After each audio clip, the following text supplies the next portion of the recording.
안녕하세요. 미국주식론 대학의 미준입니다. 7월 12일 오늘의 미국주식 뉴스를 시작합니다. 미국 주식 투자의 정석을 지키고 있는 미준에 오신 것을 환영합니다. 오늘 방송의 오프닝은요, 구독자분들께서 남겨주신 소중한 댓글 몇 개를 여러분들께 소개해 드리면서 시작을 해볼까 합니다. 먼저 프렌드 위드님께서 남겨주신 글이고요.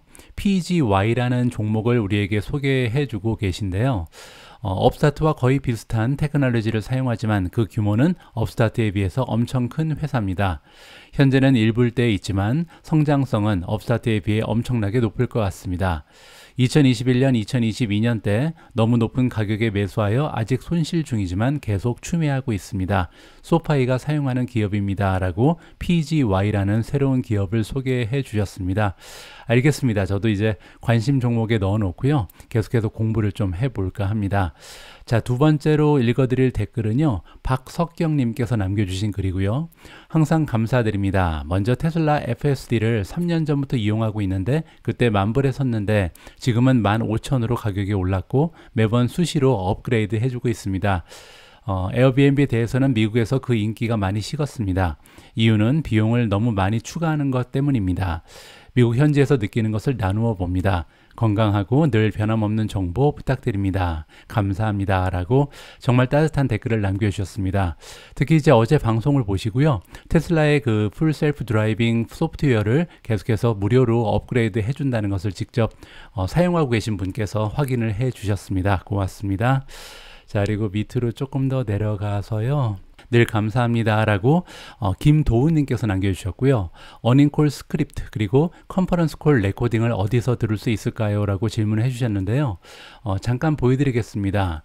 자, 테슬라 페이지에 와 있는데요. 자, 지금 서머리 가장 이제 메인 페이지죠. 여기에 서브 메뉴가 쭉 있는데요. 여기 보시면 트랜스크립트라는 섹션이 있습니다. 여기를 클릭하시면 되거든요. 자, 그래서 여기 보시면요. 지난 과거에 지금까지 테슬라의 그 어닝 콜에 트랜스크립트가 모두 올라가 있습니다. 가장 최근 걸 한번 클릭을 해보겠습니다. 2023년 1분기 실적이 발표됐을 때 어닝 콜이고요. 자, 두 가지 방법이 있는데 첫 번째는 이제 콜을 직접 여러분들께서 들어보실 수가 있습니다. 제가 볼 때는요, 영어 공부할 때 상당히 많은 도움이 될 것 같습니다. 리스닝 공부할 때 활용하시면 좋을 것 같고요. 또 이제 콜을 들으면서 직접 대본을 확인하실 수가 있거든요. 여기 어떤 대화가 있었는지 모든 대화가 여기 레코딩이 되어 있습니다. 따라서 대본을 직접 확인하시면서 이 리스닝도 직접 해보시면 좋을 것 같고요. 그리고 이제 간단히 슬라이드를 보시고 싶으신 분은 슬라이드를 보실 수도 있고 뭐 10Q 파일도 직접 확인해 보실 수가 있으니까 참고를 해주시면 좋을 것 같습니다. 자, 그리고 마지막으로 하나만 더 보도록 하죠. 자, 마지막으로 윤현석 고생하셨습니다. 라는 굉장히 좀 참신한 아이디를 사용하시는 분인데요. 오늘도 방송 잘 들었습니다. 고맙습니다. 나스닥 100 ETF 종목 교체 시에 어떤 영향이 있을까요? 질문을 해도 좋은 건지 모르겠네요. 라고 짧은 댓글을 남겨주셨는데요. 관련 기사를 제가 찾았습니다. 오늘 방송에 조금 있다가 자세하게 함께 읽어보도록 하겠습니다.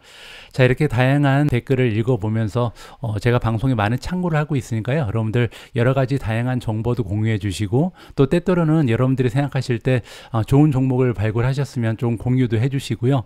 또 다른 분들도 궁금해 하실 만한 그런 질문들 많이 올려주시기 바랍니다. 자, 7월 12일 보내드린 오늘의 미국 주식 뉴스 바로 시작합니다. 먼저 어제 미국 증시의 시황부터 정리하겠습니다. 어제 미국 증시의 분위기 괜찮았습니다. 3대 지수 모두 큰 폭으로 올라갔는데요. 다우존스가 가장 좋았습니다. 플러스 0.93% 보여줬고요. S&P 500은 플러스 0.67, 나스닥 역시 플러스 0.5%. 따라서 3대 지수 모두 0.5% 이상 상승하는 굉장히 좋은 분위기를 연출했다. 이렇게 정리가 가능하고요. 성장주들도 굉장히 좋았습니다. 자, 보시면요. 자, 특히 로크 같은 경우는 11% 이상 급상승했는데요. 자, 여기에는 그럴 만한 호재 하나가 발생을 했습니다. 조금 이따가 기사를 통해서 함께 살펴보도록 하고요. 자, 레모네이드도 9.82% 올라갔고요. 코인베이스 플러스 9.78, 유니티 소프트웨어 플러스 9.66, 애쉬 플러스 9.18, 오픈도어 플러스 9.07, 더 트레이드 데스크 플러스 8.93, 펠로톤 8.58, 인바이테 플러스 6.84, 로빈후드 플러스 5.53, 파이버 플러스 5.33, 로블록스 플러스 4.83, 업스타트 플러스 4.53% 올라가면서 시장의 분위기를 주도하는 주요 종목이었다. 이렇게 정리가 가능하고요. 어제는 메가테크 기업들의 분위기도 괜찮았습니다. 자, 보시는 것처럼 대부분의 종목이 상승 추세를 지켜냈고요. 안타깝게도 애플 그리고 넷플릭스만 소폭으로 하락했습니다. 자, 가장 분위기가 좋았던 기업은 역시 메타 플랫폼주입니다. 최근에 이제 뚜레들의 영향으로 인해서 굉장히 신바람을 내고 있고요. 1.42% 정도 추가적으로 상승을 했습니다. 자, 아마존도 분위기가 괜찮은데요. 1.3% 올라갔죠. 아마존 같은 경우는요, 어제 그리고 오늘 이틀에 걸쳐서 1년에 딱 한 번 하는 세일을 진행 중입니다. 우리가 보통 프라임데이라고 부르는데요. 정말 대규모의 세일이 일어나면서 기대감이 올라가고 있다. 이렇게 살펴볼 수가 있는 거고요. 자, 구글이 0.72% 올라갔고요. 엔비디아 플러스 0.53, 마이크로소프트 플러스 0.19, 테슬라 0.07% 소폭으로 상승했습니다. 자, 따라서 어제 시장 분위기를 정리를 해보면요. 어제는 가치주도 올라가고 성장주, 테크주들도 올라가고요. 또 시가총액이 커다란 메가테크 기업들도 분위기가 괜찮았고 또 소규모의 작은 시가총액을 가지고 있는 성장주들도 굉장히 추세가 좋았습니다. 따라서 마켓 프레스가 굉장히 좋았다. 전반적으로 동방상승하는 좋은 추세를 만들어내는 하루였습니다. 자, 오늘도 첫 번째 기사는 시장에 대한 전망을 준비했는데요. 이번 기사는 개인적으로 굉장히 재미있게 읽었습니다. 자, 기사의 제목을 보시면요. 지금 현재 미국 시장에서 가장 커다란 리스크는 뭘까? 위험 요소는 뭘까? 이렇게 물어보는데요. 자, 그 대답을 보시면 미국이 만약에 리세션에 빠져들지 않으면, 따라서 리세션에 빠져들어야 좋은 거고요. 만약에 미국 경제가 리세션을 피하게 되면 굉장히 위험하다. 이것이 가장 커다란 리스크다. 이렇게 주장을 하고 있습니다. 자, 어떤 얘기인지 한번 진지하게 읽어볼 필요가 있을 것 같습니다. 자, 스톡마켓, 미국 주식시장이 많은 고통을 입을 것이다. 자, 만약에 미국 경제가요, 이 리세션을 피해가게 된다면, 따라서 리세션이 발생해야 좋은 거고요. 만약에 리세션이 발생하지 않는다면 주식시장에 투자하고 있는 사람들이 많은 고통을 입을 수 있다. 이렇게 굉장히 좀 스페셜한, 특이한 그런 전망을 내놓고 있습니다. 자, 전문가의 이름은요, 인베스텍 에퀴티에서 일하고 있는 전략가 로저리고요. 자, 이 로저리가 얘기하기를 주식시장이 지금 준비를 하고 있다. 자, 리세션을 맞을 준비를 하고 있다라고 얘기하고 있고요. 자, 그 발생 시기는 내년 정도로 모두 보고 있습니다. 자, 그런데 이러한 리세션에 대한 전망은요, 그가 보기에 역사상 가장 와이들리 포캐스트 리세션이다. 자, 그 얘기는요, 시장 참여자들 대부분이 지금 리세션이 내년에는 올 거다. 이렇게 믿고 있다는 거죠. 자, 그뿐만이 아니라 많은 경제학자들이, 이코노미스트들 역시 US의 리세션을 기대하고 있다. 예상하고 있다. 이렇게 얘기하고 있습니다. 자, 그런데 한 가지 문제가 있다라고 얘기하는데요. 지금 현재 경제를 예상하는 사람들, 이코노미스트를 얘기하는 거죠. 자, 이코노미스트들이 사용하고 있는 데이터가 소프트 데이터라고 얘기합니다.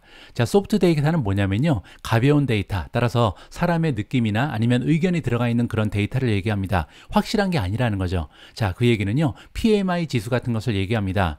자, 여러분들 PMI 지수 기억하시죠? 각 기업에서 일하고 있는 구매 담당자 매니저한테 물어보는 거잖아요.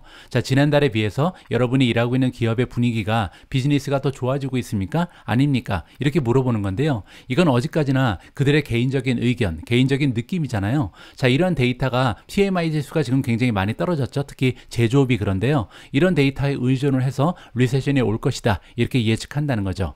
자, 그런데 반대로 하드 데이터를 보자. 하드 데이터는요, 수치로 표시되는 확실한 데이터를 얘기합니다. 뭐 예를 들어서 고용보고서 같은 것을 얘기하는 건데요. 자, 문제는 이런 하드 데이터를 볼 때 미국은 지금 리세션에 빠져들 확률이 거의 없어 보인다. 지금 굉장히 튼튼해 보인다. 지금 이렇게 얘기하는 거죠. 자, ADP 레포트가 나옵니다. 지난주에 제가 오미지를 통해서 여러분들과 공유했던 일종의 고용보고서라고 보시면 되는데요. 자, ADP가 지난주에 발표가 됐는데 문제는 시장의 기대치를 셔터드했다. 완전히 산산조각 냈다. 따라서 시장의 기대치랑은 굉장히 다른 수치가 보고가 됐다는 거죠. 자, 특히 프라이빗 섹터를 보면요. 자, 6월 달에 지금 고용이 어느 정도 늘었냐면 49만 7천 개가 늘었다. 자, 그런데 다우존스의 예상치는요, 22만 개에 불과했습니다. 따라서 시장에서는 지금 22만 42만 개 정도의 일자리가 새롭게 창출될 것이다, 이렇게 보고 있었는데 오히려 50만 개 가까운 일자리가 창출이 됐잖아요. 따라서 지금 시장의 기대치랑 실제의 모습은 너무나 다르다는 거죠. 따라서 이렇게 하드 데이터를 봤을 때 리세션에 빠져들 확률이 굉장히 적어 보인다, 이것이 리라는 전문가의 의견입니다. 자, 그런데 만약에 리세션이 실제로 일어나지 않는다면 이게 문제가 된다라고 얘기하는데요. 왜 문제가 되냐면 바로 인플레이션 때문입니다. 자, 지난 1년 동안 인플레이션이 조금씩 잦아지는 모습을 보여줬잖아요. 자, 그런데 만약에 실제로 리세션이 일어나지 않으면요, 다시 한번 인플레이션이 올라갈 가능성도 있고 또 굉장히 오랫동안 지속될 가능성이 커진다, 이렇게 지금 전망을 하고 있는 겁니다. 자, 따라서 주식 투자자 입장에서는요, 인플레이션이 계속해서 지속되면 한 가지 문제가 발생하죠. 자, 그건 뭐냐면요, 기준금리가 지금보다 더 올라갈 가능성도 높고요, 그리고 지금 올라간 수준에서 굉장히 오랫동안 지속될 가능성이 있다는 겁니다. 자, 여기 나와 있죠. 주식시장에는 어떠한 영향이 있을까? 자, 하이어 일드. 자, 미국의 국채 금리가 굉장히 높게 형성될 가능성이 높다. 그리고 이러한 높은 국채의 금리가 지속될 가능성이 굉장히 높다는 겁니다. 자, 근데 이게 왜 문제냐면요, 엄청나게 밸류에이션에 압박을 받을 수 있다. 자, 하일리 밸류드 스톡이 나오는데요, 밸류에이션이 높은 주식을 얘기합니다. 예를 들어서 성장 주식을 얘기하는 거죠. 테크주라든지 성장 주식은요, 굉장히 높은 밸류에이션을 가지고 있는데 이런 주식들은 만약에 채권의 금리가 급등하게 되면 2022년처럼 급 하강할 가능성이 높다, 베어마켓이 발생할 가능성이 있다, 이렇게 지금 전망을 하는 거죠. 자, 따라서 결론적으로 얘기했을 때 미국의 리세션이 만약에 발생하지 않는다면 이 인플레이션은 계속해서 높은 수준 그리고 장기적으로 지속될 가능성이 높다, 이렇게 전망을 하는 거고요. 자, 그렇기 때문에 우리가 예상할 때는 아마도 밸류에이션이 굉장히 높이 형성되어 있는 성장주들 그리고 테크 주식들은 계속해서 떨어질 가능성이 높다. 자, 그리고 반대로 지금 밸류에이션이 많이 떨어져 있는 가치주 있잖아요. 자, 이런 가치주라든지 아니면 사이클을 타는 이러한 성격의 주식들은 오히려 주가가 반등할 가능성도 열려 있다는 것이 미스터 리의 주장이었습니다. 다음으로 준비된 기사는요, 앞에서 윤현석 고생하셨습니다 라는 특이한 아이디를 쓰시는 구독자분께서 질문하신 부분입니다. 바로 나스닥 100의 리밸런싱 관련된 기사고요. 자, 이 부분에 대해서는 조금 배경 설명이 필요할 것 같습니다. 함께 읽어보시죠. 자, 이들 주식은 한때는 빵이라고 불렸었다. 여러분들 빵 기억하시죠? 페이스북, 아마존, 애플, 넷플릭스, 구글을 얘기하는 거고요. 지난 10년, 15년, 20년간 이 미국의 증시를 주도했던 대표적인 테크 기업들이다, 이렇게 보시면 됩니다. 자, 그 이후에 조금씩 이제 변모를 하죠. 그래서 이름이 마마로 바뀐 적도 있고요. 파망이라고 부르기도 했습니다. 자, 이제는요, 그들을 매그니피센트 세븐이라고 부른다. 매그니피센트 세븐은요, 아마 많은 분들께서 기억을 못 하실 텐데요, 예전에 한 60년 전에 굉장히 유명한 서부 영화가 하나 있었습니다. 황야의 7인이라고 부르는 서부 영화였고요. 자, 그 영화의 제목에서 따왔다, 이렇게 보시면 됩니다. 자, 어쨌든 이렇게 재미있는 이름을 붙이는 사람이 있는데요, 바로 매드머니라는 쇼를 진행하는 짐 크레이머입니다. 자, 짐 크레이머가 이들을 빵으로 부르던 매그니피센트 세븐으로 부르던 문제는요, 이 주식들이 가지고 있는 영향력이 점점 더 커지고 있고요. 따라서 마켓을 이끌고 있는 인덱스에 문제가 생겼다라고 얘기합니다. 자, 마켓의 인덱스, 즉 시장 지수를 얘기하는데요, 시장의 지수들은요, 다이버시피케이션 룰이 있다고 합니다. 자, 이건 뭐냐면요, 다각화를 할 수 있는 그런 규정이 있다는 거죠. 자, 왜냐면 인덱스라는 것은요, 하나의 시장을 대표하는 그런 지수를 얘기하잖아요. 따라서 일부 종목이 모든 지수를 점령하면 안 되겠죠. 따라서 지금 현재 이 7개의 주식이 너무나 주가가 많이 올라가면서 문제가 생겼다, 이렇게 우리가 배경을 이해해 볼 수가 있습니다. 자, 나스닥 100 같은 경우는요, 올해 들어서만 40% 증가했습니다. 주가가 그렇게 많이 올랐다는 거죠. 자, 지금 현재 S&P 같은 경우는 YTD로 15% 올라가는 데 그쳤기 때문에 S&P에 비해서 나스닥 100이 훨씬 더 많이 올라갔다는 것을 직감할 수 있잖아요. 자, 거기에는 7개 주식이 맹활약을 했다라고 설명을 하고 있습니다. 자, 알파벳 같은 경우는 31% 급등했고요. 마이크로소프트가 거의 40% 가까이 올라갔습니다. 아마존은 플러스 48%, 애플은 플러스 51%, 메타 플랫폼 플러스 136%, 테슬라가 플러스 149%, 마지막으로 엔비디아는요, 거의 200% 가까운 상승 추세를 보여놨습니다. 자, 그래서 문제는 뭐냐면요, 이렇게 일부 종목들의 수익이 너무 커졌기 때문에 나스닥 100을 이루는 100개의 종목들 중에서 이들 7개의 보유 비중이 너무나 많이 많이 집중되고 있다. 지금 그렇게 얘기하고 있거든요. 자, 그래서 어쩔 수 없이 나스닥에서 이번에 트리거를 당겼다. 자, 그 얘기는요, 조치를 취할 수밖에 없었다. 리밸런싱을 결정했다. 이렇게 이해가 가능합니다. 자, 리밸런싱이라는 것은요, 웨이트, 보유 비중을 변화시키는 것이다. 인덱스 안에 각 종목이 차지하는 비중이 있잖아요. 이 비중을 바꾸는 것을 리밸런싱이라고 부른다. 이렇게 설명을 해주고 있습니다. 자, 나스닥 같은 경우는요, 예전에 리밸런싱을 2번 한 적이 있다고 합니다. 스페셜 리밸런싱을 얘기하는 거죠. 따라서 정기적으로 하는 것이 아니라 이번의 경우처럼 특별한 이유 때문에 리밸런싱을 한 것은 딱 2번 있었는데요. 1998년 그리고 2011년 2번에 걸쳐서 시행한 적이 있다. 이렇게 이해해 볼 수가 있습니다. 자, 이번에 나스닥 100 지수가 역사상 3번째 스페셜 리밸런싱을 하는 이유가 설명되고 있습니다. 아까 잠깐 등장했던 다이버시피케이션 룰 때문인데요. 자, 이 룰이 규정하는 바에 의하면요. 자, 인덱스를 이루는 많은 종목들 중에서 100대 기업이죠. 이 100개의 기업들 중에서 만약에 일부 종목의 비중이 4.5%가 넘어가게 되면요. 이 종목을 모두 합쳐야 됩니다. 따라서 4.5%가 넘어가는 종목의 비중을 다 합쳤을 때 만약에 그 합이요. 48%를 넘어가게 되면 따라서 반 가까이 된다는 거죠. 자, 이런 상황이 발생하게 되면 리밸런싱을 해야 된다는 규정이 있다는 거죠. 자, 그런데 문제는요. 지금 현재 매그니피선트 7의 비중은요. 55%를 넘어간다고 합니다. 따라서 나스닥 100의 전체 비중 중에 55%, 반 이상을 단 7개의 기업이 차지하고 있다. 이렇게 우리가 이해를 해볼 수가 있겠죠. 자, 구체적인 날짜가 등장합니다. 리밸런싱에 대한 변화는요. 7월 14일 날 발표가 된다. 따라서 이번 주 금요일이죠. 이번 주 금요일이 되면 투자자 입장에서는요. 자, 이 나스닥 100에 들어가 있는 종목들의 비중이 어떻게 조정되는지 파악할 수 있다. 이렇게 이해가 가능하고요. 자, 또 한 가지는 7월 24일부터 적용이 된다. 한 열흘 정도의 준비 기간을 부여한다. 이렇게 이해하면 되겠죠. 자, 여기서 이제 우리가 파악할 수 있는 부분은요. 지금 나스닥 100에서 7개의 종목이 가지고 있는 비중이 너무나 크다. 따라서 비중을 줄이겠다는 얘기잖아요. 따라서 이 종목들 7개의 비중이 줄어들면서 아무래도 단기적으로는 하방 압력을 받을 가능성이 있다. 이렇게 이해가 가능합니다. 자, 그래서 기사 하나가 더 발견이 됐는데요. 자, 이번에 웰스파고라는 투자 기관에서 나스닥 100의 리밸런싱을 통해서 우리가 단기적으로 트레이딩 할 수 있는 기회를 알려주겠다. 투자 전략을 제시하고 있는데요. 자, 무슨 얘기냐면요. 자, 이번에 리밸런싱이 일어나면서 일부 종목은요. 비중이 확대된다. 이렇게 우리가 기대를 해볼 수가 있다는 거죠. 따라서 다가오는 미래에 가까운 미래에 이제 트레이딩 오퍼추니티가 나타나게 되는데 첫 번째는 스타벅스, 두 번째는 몬델레주고요. 세 번째는 부킹홀딩스, 네 번째 길리아드 사이언스, 다섯 번째 인투이티브 서지컬, 여섯 번째 ADI 아날로그 디바이스죠. 자, 마지막으로 오토매틱 데이터 프로세싱 ADP입니다. 자, 이렇게 7개 종목은요. 지금 현재 그들이 나스닥 100에서 차지하고 있는 비중보다 오히려 확대가 되면서 주가가 단기적으로 상승할 수 있는 여지가 있다. 이렇게 보면 되고요. 자, 물론 매그니피선트 7 같은 경우는 주가가 단기적으로는 좋지가 않겠죠. 자, 비중이 줄어들면서 마이크로소프트, 애플, 엔비디아, 아마존, 테슬라, 메타, 알파벳 같은 경우는요. 단기적인 주가의 하방 악력을 느낄 수도 있다. 이렇게 정리가 가능할 것 같습니다. 저 같은 경우는요. 마이크로소프트가 좀 많이 빠졌으면 좋겠습니다. 엔비디아도 마찬가지죠. 테슬라의 경우도 그렇고요. 자, 이번에 주가가 좀 빠지면서 줍줍의 기회가 찾아왔으면 좋겠다라는 개인적인 희망을 가지고 있습니다.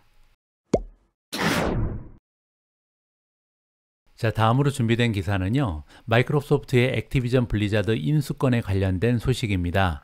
자, 어제는요. 마이크로소프트의 주가는 별로 움직이지 않았지만 액티비전 블리자드의 주가가 10% 이상 급등을 했습니다. 자, 그럴 만한 이유가 있었는데요. 두 개의 뉴스가 동시다발적으로 나왔거든요. 자, 첫 번째 소식은 미국에서 들려왔고요. 자, 여기 보시는 것처럼 액티비전이 지금 주가가 급등하고 있다. 이유는요. 미국의 법원에서 허락을 했다. 따라서 이번에 애퀴지션 해도 된다. 이렇게 법원에서 승인을 했다라고 나와 있고요. 자, 두 번째 기사를 보시면 다시 주가가 올라갔는데요. 이번에는 UK, 영국 쪽에서 굉장히 좋은 뉴스가 들려왔다라고 나와 있습니다. 자, 그래서 제가 이 두 개의 뉴스를 종합적으로 해서 어제 그 멤버십 사이트에 올린 기사가 있는데요. 이 기사를 한번 읽어보도록 하겠습니다. 자, 영국의 마이크로소프트 인수권에 대한 소송 중지 요청이 있어서 액티비전 블리자드가 11% 급등하고 있다. 자, 제가 어제 멤버십 커뮤니티에 올려드린 기사였고요. 액티비전 블리자드는 영국 쪽에서 마이크로소프트의 인수 제한에 대한 평화로운 규제 해결에 실마리가 풀리면서 또 한 번 주가가 올랐습니다. 라고 나와 있습니다. 이거는 이제 영국 쪽에서 들려왔던 두 번째 뉴스에 대해서 얘기하는 거고요. 첫 번째 뉴스는 사실 미국에서 나왔습니다. 자, 액티비전 주가는 미국의 법원이 연방거래위원회, 우리가 FTC라고 부르는 독점 규제기관이죠. 자, 이 독점 규제기관에서요, 이번에 인수합병건에 대해서 예비 가처분 신청을 해놓은 게 있는데요. 이거를 이제 법원이 기각을 해버렸습니다. 자, 그러면서 이제 상사 가능성이 굉장히 높아졌다. 이번에 인수합병 진행되는구나. 이렇게 이제 기대감이 올라간 거죠. 자, 그래서 주가가 일단 5%가 올라갔고요. 자, 그리고 나서 이제 영국에서 두 번째 뉴스가 발생했다는 거죠. 자, 그리고 바로 이번에는 마이크로소프트와 영국의 독점 규제 기관인 컴피티션 앤 마켓 오토리티 당국이요, 경쟁 항소 재판소에 소송을 중지해 줄 것을 공동으로 요청했다. 따라서 소송이 진행되고 있었는데 소송이 없어진다는 거죠. 따라서 이런 소식이 지금 영국 쪽에서 들려오면서 액티비전의 주가가 다시 한번 급등을 했다. 따라서 장중에는요 11%까지 올라갔다가 결국 10% 올라가면서 마감이 됐습니다. 자, 이렇게 하루 만에 주가가 많이 올라가면서 결국 액티비전 블리자드의 주가는요, 마이크로소프트가 제안한 주당 95달러에서 불과 3.2% 할인된 92달러로 섹션 최고치를 기록하고 있다. 이렇게 지금 기사에서 알려주고 있습니다. 자, 따라서 이번 기사의 내용에 따르면요, 드디어 마이크로소프트가 액티비전 블리자드를 인수하겠구나라는 기대감이 올라가고 있습니다. 물론 이제 한 가지의 변수가 있는데요. 자, 법원에서 지금 예비 가처분 신청에 대해서 기각 판결을 했잖아요. 자, 따라서 미국의 FTC가 그냥 물러설 건지 아니면 항소를 할 건지 우리가 좀 기다릴 필요가 있습니다. 쉽게 물러나진 않겠죠. 자, 어쨌든 가능성 굉장히 높아졌다. 미국의 법원도 마이크로소프트 편이고 지금 영국의 규제기관도 마이크로소프트 편이다. 따라서 다가오는 미래에 액티비전 블리자드가 마이크로소프트의 인수합병될 가능성이 점점 더 높아지고 있다. 이렇게 정리가 가능하겠죠. 저는 개인적으로요, 이번에 마이크로소프트가 액티비전 블리자드를 성공적으로 인수하게 되면 굉장히 커다란 성장의 동력이 생기는 셈이다. 굉장히 긍정적으로 평가를 하고 싶습니다. 자, 왜냐면요, 단기적으로 봤을 때는 새로운 게임 업계의 강자가 될 수 있는 기회가 생기게 되는 거죠. 자, 물론 마이크로소프트는 이미 게임 업계에 진출을 해 있습니다. 하지만 그럼에도 불구하고 액티비전 블리자드라는 기업이 가지고 있는 존재감을 생각하면요, 앞으로 마이크로소프트가 게임 산업 쪽에서도 최강자가 될 수 있는 기회가 열린다. 굉장히 긍정적으로 바라보고 있고요. 자, 두 번째가 더 중요한데요. 자, 지금 현재는 우리가 인공지능에 굉장히 집중을 하고 있죠. 자, 현재 이 미국 증시를 떠받치고 있는 테크놀로지는 인공지능입니다. 하지만 제가 볼 때요, 가까운 미래에 또 하나의 테크놀로지가 다시 떠오를 가능성이 있는데 바로 메타버스라고 생각을 합니다.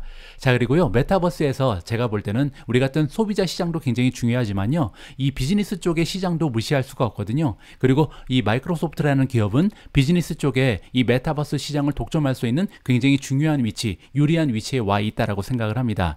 자, 따라서 이 마이크로소프트가 액티비전 블리자드를 인수하게 되면요, 비즈니스 쪽에 메타버스 시장을 점령할 수 있는 기술력이 확보된다. 개인적으로 판단합니다. 따라서 굉장히 중요한 인수합병건이라고 생각을 하고 있고요. 잘 마무리가 돼서 마이크로소프트의 기업 가치를 급등시켜 줄 수 있으면 좋겠다라는 개인적인 희망을 가지고 있습니다. 자, 그리고 여러분들 참고로요, 지금 미국 증시에는 두 개의 굉장히 굵직굵직한 인수합병건이 걸려 있습니다. 첫 번째는 우리가 방금 전에 살펴봤던 마이크로소프트의 액티비전 블리자드 인수건이고요. 두 번째는 브로드컴의 VM웨어 인수건입니다. 자, 그 규모를 비교해 보면요, 일단 마이크로소프트 같은 경우는 690억 달러를 주고 이 액티비전 블리자드를 인수할 것으로 나와 있고요. 자, 브로드컴도 만만치 않습니다. 610억 달러거든요. 거의 규모가 비슷하다. 따라서 굉장히 대형 계약건이다. 이렇게 보시면 될 것 같고요. 자, 이번 기사를 보시면 브로드컴이 VM웨어를 인수할 가능성 역시도 굉장히 커졌다 라고 기사에서 알려주고 있습니다. 자, 그 이유가 뭐냐면요, 여기 나와 있는 것처럼 지금 유럽 쪽에서 유러피안 엔티트러스트 레귤레이터, 유럽 쪽에 있는 규제기관인데요, 이 규제기관에서 지금 이 두 기업의 인수합병을 승인할 예정에 있다. 빠르면 오늘 발표가 날 것이다. 지금 보고서가 나오고 있습니다. 자, 따라서 다가오는 미래에요, 굵직굵직한 두 가지의 인수합병이 모두 성사됐다라는 즐거운 소식을 여러분들과 공유할 수 있을 것으로 보입니다. 다음으로 준비된 기사에서는요, 큰손의 포트폴리오 하나를 여러분들과 함께 살짝 엿볼 기회를 준비했습니다. 자, 오늘 우리가 함께 살펴볼 포트폴리오는 사우디아라비아의 국부펀드 포트폴리오인데요. 자, 이 사우디의 국부펀드 포트폴리오는 평소에는 엿볼 수 있는 기회가 굉장히 제한적입니다. 따라서 이번 기사가 굉장히 우리한테는 유용한 소중한 기회가 될 수 있다라고 생각을 하는데요. 자, 무슨 얘기인지 한번 읽어보시죠. 자, 사우디아라비아의 국부펀드, 우리가 보통 퍼블릭 인베스트먼트 펀드라고 부르는 기관입니다. PIF라고 줄여서 부르고요. 자, 이 사우디의 국부펀드는 굉장히 액티브한 플레이어다. 그 얘기는 미국 시장에 와서 정말 활발하게 투자를 진행한다는 거죠. 자, 미국의 퍼블릭 시장, 따라서 주식시장에도 투자를 하고요. 또 상장이 되지 않은 기업에도 투자를 많이 하는 것으로 나와 있습니다. 자, 따라서 우리 투자자 입장에서는요, 이 사우디 국펀드가 어디에 투자하고 있는지 굉장히 궁금하잖아요. 자, 그런데 문제 하나가 있습니다. 자, 미국의 펀드, 따라서 미국에서 활약하고 있는 다른 헤지펀드랑은 달리 이들 사우디 국펀드는요, 그들의 홀딩을 우리한테 공개할 필요가 없다라고 합니다. 법적으로 보여줄 필요가 없다는 거죠. 따라서 13F 파일에서 공개가 되지 않는다, 이렇게 이해할 수가 있습니다.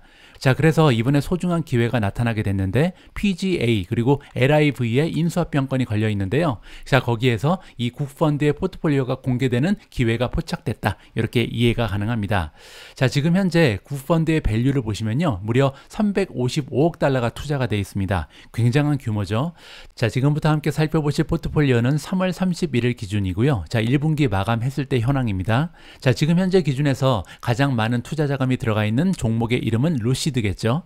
자, 루시드는 금액으로 따지면요, 무려 89억 달러가 들어가 있고요. 전체 포트폴리오의 무려 25%를 단 하나의 기업이 차지하고 있다. 굉장히 좀 루시드에 대해서 전망을 좋게 보는 것 같습니다. 자, 그리고 지금 PIF 같은 경우는요, 루시드 전체 지분의 60%를 가지고 있거든요. 따라서 거의 뭐 이 루시드를 좌지우지하는 그런 위치를 가지고 있는 것이 사우디 국펀드다, 이렇게 이해가 가능하겠죠. 자, 두 번째로 많이 가고 있던 종목은요, 바로 액티비전 블리자드였습니다. 따라서 이번에 이제 어제 10% 올라가면서 굉장히 기분이 좋았겠죠. 자, 무려 9.1%의 보유 비중을 가지고 가고 있고요. 자, 세 번째로 많은 투자 자금이 들어가 있는 종목의 이름은요, 일렉트로닉 아츠입니다. 자, 보시는 것처럼 투자 자금은 거의 30억 달러에 가깝고요. 전체 투자 자금의 8.4%를 가져가고 있습니다. 자, 네 번째는 저도 투자하고 있는 우버고요. 우버 같은 경우는 전체의 8.4%, 테이크2 인터랙티브 소프트웨어가 8.3%, 자, 그리고 라이브 네이션이 2.5%를 담당하는 대표적인 투자 종목이다. 자, 이렇게 볼 수가 있는 거고요. 자, 그리고 여기 아래 보시면요, 이 사우디 국펀드가 담고 있는 포트폴리오의 풀 리스트가 나와 있습니다. 자, 여기에서 주요 종목의 이름만 좀 살펴보면요, 자, 루시드, 액티비전 블리자드, 우버 발견되고요. 테이크2 인터랙티브, 자, 메타도 보입니다. 그 밑에 스타벅스, 페이팔, 부킹홀딩스, 마이크로소프트, 세일즈포스도 가지고 있고요. 자, JP 모간, 넥스트라 에너지에도 투자를 하고 있는 것으로 나와 있고요. 자, 두 번째 페이지로 옮겨가서 AMD에 투자를 하고 있고요. 어도비, 구글도 보입니다. 자, 아마존에 투자하고 있고요. 줌이 보이고요. 자, 데이터독이 지금 발견되고요. 비자에도 투자를 하고 있습니다. 월마트, 핀터레스트, 알리바바, 그리고 PDD 홀딩즈도 지금 투자를 하고 있고요. 자, 마지막 페이지를 보시면 C리미티드에 투자하고 있고요. 플러그파워, 쇼피파이, 쿠팡에도 지금 자금을 넣어놓고 있고요. 블룸 에너지, 베이비론 홀딩스, 이런 주식들에 투자하는 것이 사우디의 국펀드다, 이렇게 살펴볼 수가 있었습니다. 방송 초반에 말씀드린 것처럼 어제 분위기가 가장 좋았던 성장 주식은 로쿠였습니다. 주가가 하루 만에 11% 급등했는데요. 자, 그만한 굉장히 커다란 호재 하나가 있었거든요. 자, 이번 기사에서 로쿠의 주가가 왜 이렇게 올라갔지라고 묻고 있는데요. 굉장히 분명한 호재 하나가 발견됩니다. 자, 로쿠의 주가가 11%나 화요일날 올라갔다. 그 이유는 뭐냐면 파트너십 하나가 결성이 됐다라고 발표가 나왔기 때문인데요. 자, 파트너십의 상대는 쇼피파이입니다. 자, 쇼피파이는 존재감이 있는 커머스 기업이죠. 따라서 쇼피파이의 그 이름만 들어도 굉장히 커다란 호재구나, 이렇게 느낄 수가 있는데요. 더 중요한 부분은 그 내용입니다. 자, 여기 보시면 쇼피파이에서 이제 물건을 판매하고 있는 상인들이 있잖아요. 이 상인들이 새로운 루트를 갖게 됐다. 자, 어디로 가는 길이냐면 스트리밍 유저니까요. 로쿠를 이용해서 TV를 시청하는 사람들 있죠. 이 사람들한테 접근할 수 있는 새로운 방법이 생겼는데 그 방법은 뭐냐면요, 쇼퍼블 애드벌타이징입니다. 자, 애드벌타이징은 광고죠. 자, 광고는 광고인데 쇼핑을 할 수 있는 광고입니다. 따라서 광고를 보다가요, 이 물건이 마음에 들면 바로 그냥 구입할 수 있다, 이렇게 이해할 수 있겠죠. 따라서 새로운 광고의 모델이 등장을 했다. 쇼핑까지 즐길 수 있는 굉장히 혁신적인 광고 모델이다, 이렇게 볼 수가 있는 거죠. 자, 이번 딜은 로쿠의 사용자들, 따라서 이제 로쿠를 통해서 TV를 시청하는 사람들이요, 싱글 클릭이니까 클릭 한 번으로 쇼퍼블 애드에 접근할 수 있는 기회가 만들어졌다라고 이해가 가능합니다. 자, 따라서 이 로쿠라는 TV는요, 무료로 시청을 하는 거잖아요. 따라서 무료로 시청을 하는 대신에 광고가 계속 뜨게 됩니다. 자, 그런데 광고를 보다가 이 광고에 등장하는 상품이나 서비스가 너무 마음에 들어요. 그러면 바로 클릭을 해서 살 수 있다, 이렇게 이해할 수가 있겠죠. 자, 일단은 해당 제품에 대해서, 내가 관심을 가지고 있는 상품에 대해서 좀 더 많은 정보를 얻을 수가 있고, 있고요. 그리고 나서 만약에 원하면 결제까지도 바로 진행이 가능하다. 로쿠페이를 이용을 해서 결제를 하고 바로 구입할 수 있는 길이 열렸다. 이렇게 이해할 수가 있겠죠. 자, 그리고 나서 시청자 입장에서는요, 바로 결제를 끝내고 나서 원래 시청하고 있던 그 스트리밍 서비스로 되돌아간다. 이렇게 경과가 설명되고 있습니다. 자, 이렇게 되면요, 지금 쇼피파이의 상인들 입장에서는 TV 스트리밍을 통해서 자기가 가지고 있는 물건을 판매하는 첫 번째 기회가 생기게 됐다. 따라서 세상이 정말 많이 발전한다는 것을 여기서 우리가 살펴볼 수가 있는 거죠. 이제는 텔레비전을 보다가 이 광고가 등장할 때 광고를 보다가 마음에 드는 게 있으면 바로 살 수 있는 그런 시대가 도래를 했다. 이렇게 이해가 가능합니다. 자, 따라서 로쿠에서 이번에 혁신적인 방법을 통해서 쇼퍼블 애드를 개발을 했고요. 자, 이런 소식이 전해지면서 주가가 11%나 급등을 했다. 이렇게 이해가 가능합니다. 자, 이 아래 보시면 스톤폭스 캐피탈이라는 투자 기관이 등장을 하는데요. 자, 이 투자 기관의 의견에 따르면 이번에 새롭게 등장한 광고 모델은요, 아마도 현재 우리가 가지고 있었던 전망치를 상향 조정시켜 줄 수 있는 좋은 기회가 마련이 됐다. 따라서 쇼피파이 입장에서도 좋은 기회이긴 하지만 로쿠에 굉장히 커다란 호재가 발생한 것으로 우리가 이해해 볼 수가 있을 것 같습니다. 다음으로 준비된 기사는 오래간만에 애플 관련된 소식을 준비했고요. 애플이 이번에 그들의 판매 루트를 확장시킨다라는 반가운 소식입니다. 자, 기사의 제목에 나와 있는 것처럼 애플이 런칭을 했는데요. 온라인 스토어를 이번에 개설한다. 그리고 그 대상은 플랫폼 중에 하나인 위챗이다. 중국 쪽에서 가장 인기가 많은 소셜 미디어 플랫폼이라고 보시면 되고요. 자, 자세한 내용을 한번 읽어봐야 할 것 같습니다. 자, 애플이 이번에 개설했다. 새로운 온라인 스토어를 개설했는데요. 텐센트가 운영하고 있는 위챗이 그 대상입니다. 자, 위챗이 어느 정도의 존재감이 있는 소셜 미디어인지 잠깐 보여드리면요. 자, 전 세계에서 가장 인기가 많은 소셜 미디어의 그 랭킹을 보고 계십니다. 2023년 1월이 기준이고요. 자, 물론 부동의 1위는 페이스북이겠죠. 무려 30만 명이나 되는 엄청난 인구들이 지금 사용하고 있는 플랫폼이 페이스북, 2위는 유튜브죠. 자, 3위가 왓츠앱이고요. 4위가 인스타그램. 자, 그리고 5위를 보시면 위챗이 올라가 있습니다. 지금 현재 사용자의 수가 무려 14만 명이 넘어간다. 굉장한 숫자가 발표되고 있고요. 자, 그리고 그 뒤를 보시면 틱톡이 10억 명 정도가 사용하고 있잖아요. 따라서 틱톡보다도 오히려 더 사용자가 많은 그런 소셜 미디어가 위챗이라는 것을 우리가 직접 확인을 해볼 수가 있었습니다. 자, 지금 현재 추세를 보시면요. 중국의 소비자들은요, 굉장히 최근 들어서 많은 사람들이 소셜 미디어 플랫폼을 통해서 쇼핑을 즐긴다라고 합니다. 이게 어떻게 보면 전 세계적으로 트렌드라고 볼 수가 있겠죠. 자, 그래서 새로운 단어가 등장을 했잖아요. 물론 이제 등장한 지는 오래됐지만 소셜 미디어와 커머스를 합쳐서 소셜 커머스라는 단어가 이제 어느 정도 정착 단계에 이르렀습니다. 자, 애플 같은 경우는요, 이미 알리바바의 온라인 마켓플레이스인 T몰을 이용하고 있다. 따라서 이번이 두 번째 시도라고 볼 수가 있겠죠. 자, 사실 지금 현재 애플이 중국 쪽에서 실적은 그렇게 좋지 않습니다. 카운터 포인트의 리포트 내용에 따르면요, 중국 쪽의 스마트폰 shipment 판매량은 2023년 1분기에 작년 대비 8%가 감소한 상황이라고 합니다. 따라서 애플 입장에서는 굉장히 어려운 시기를 지나가고 있다. 이렇게 볼 수가 있죠. 2020년 1분기 이후에 가장 낮은 판매량을 기록하고 있는 것이 스마트폰 시장이다. 이렇게 정리가 가능한데요. 자, 다행인 부분은요, 애플의 시장 점유율이 오히려 올라가고 있습니다. 자, 1년 전에 2022년 1분기에는 18%의 시장 점유율을 가지고 갔던 것이 애플인데요. 자, 1년 뒤인 2023년 1분기에는 시장 점유율이 지금 중국 쪽에서 20%를 찍었다. 따라서 굉장히 잘 나가고 있다. 이렇게 볼 수가 있겠죠. 따라서 향후에 이제 중국의 경제가 회복된다면 애플이 좋은 추세를 만들어낼 수 있다. 이렇게 기대감을 올려볼 수 있는 좋은 기사였습니다. 지금부터 남아있는 기사들은요, 헤드라인 중심으로 요점만 정리를 해드리도록 하겠습니다. 자, 첫 번째로 살펴볼 헤드라인은 타이완 세미컨덕터 TSMC 관련된 뉴스고요. 자, TSMC가 2024년에 일본 쪽에 또 하나의 공장을 건립한다라는 반가운 소식입니다. 자, 이미 첫 번째 공장을 짓고 있죠. 자, 보시는 것처럼 내년 4월에 두 번째 공장을 드디어 짓기 시작한다라는 소식이 전달되고 있고요. 그 지역은 쿠마모토입니다. 쿠마모토는 이제 첫 번째 공장을 짓고 있는 그 지역인데 같은 지역에 두 번째 공장을 건립한다. 이렇게 보시면 되고요. 자, 예산을 보시면 70억 달러, 따라서 규모가 굉장히 크죠. 자, 이번에 건립되는 두 번째 공장에서는 12나노짜리 반도체를 만들어낼 수 있을 것이다. 자, 그리고 생산 시기는요, 빠르면 2026년부터 생산이 가동할 수 있다, 판매될 수 있다, 이렇게 우리가 기대감을 높여볼 수가 있겠습니다. 자, 쿠마모토의 첫 번째 공장 같은 경우는요, 2024년 12월, 따라서 다가오는 한 1년 반 정도 있으면 드디어 생산이 가능하다. 그때부터 이제 추가적으로 수입을 올릴 수 있다. 이렇게 우리가 기대감을 높여볼 수 있는 좋은 소식이었습니다. 자, 다음 헤드라인은 에어비앤비 관련된 소식인데요. 어제 방송에서 전달해 드린 것처럼 이제 에어비앤비의 수요가 급강하고 있다, 이런 보도 내용이 하나 있었잖아요.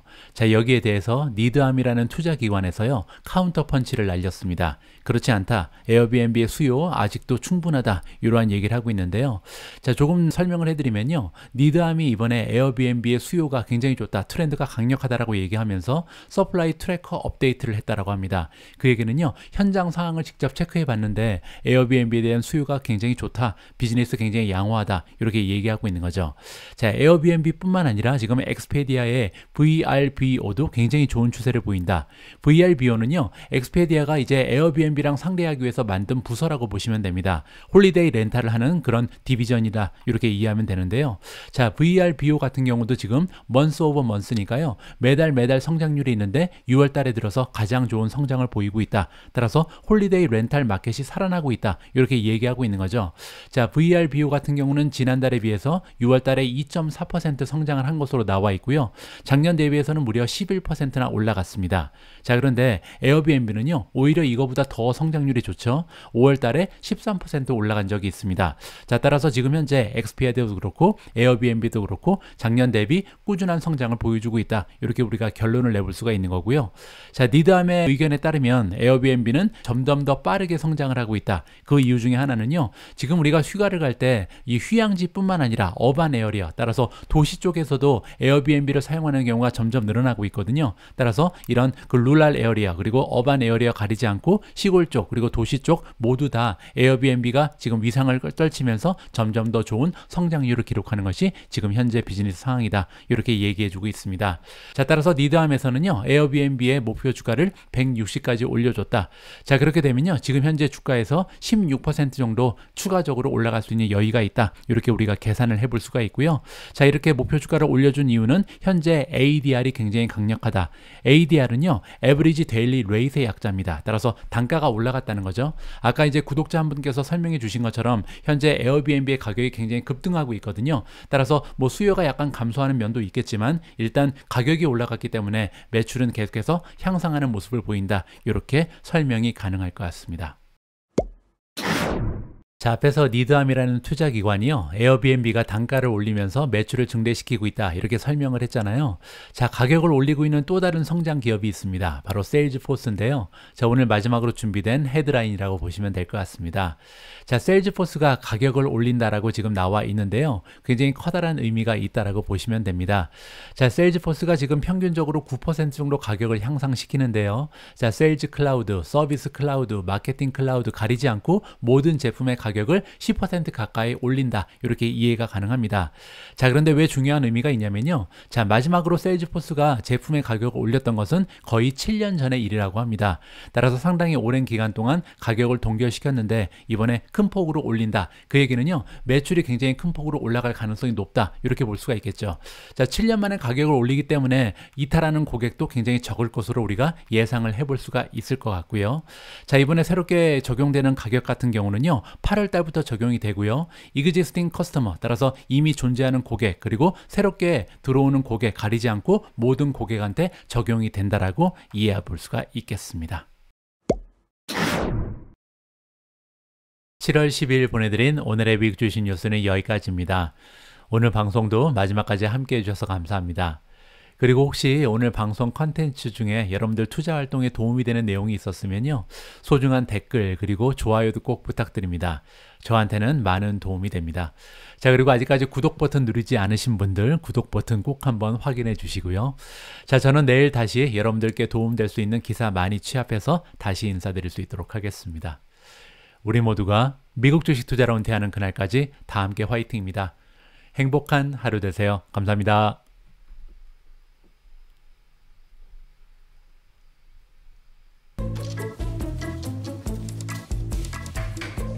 son eat no nuts.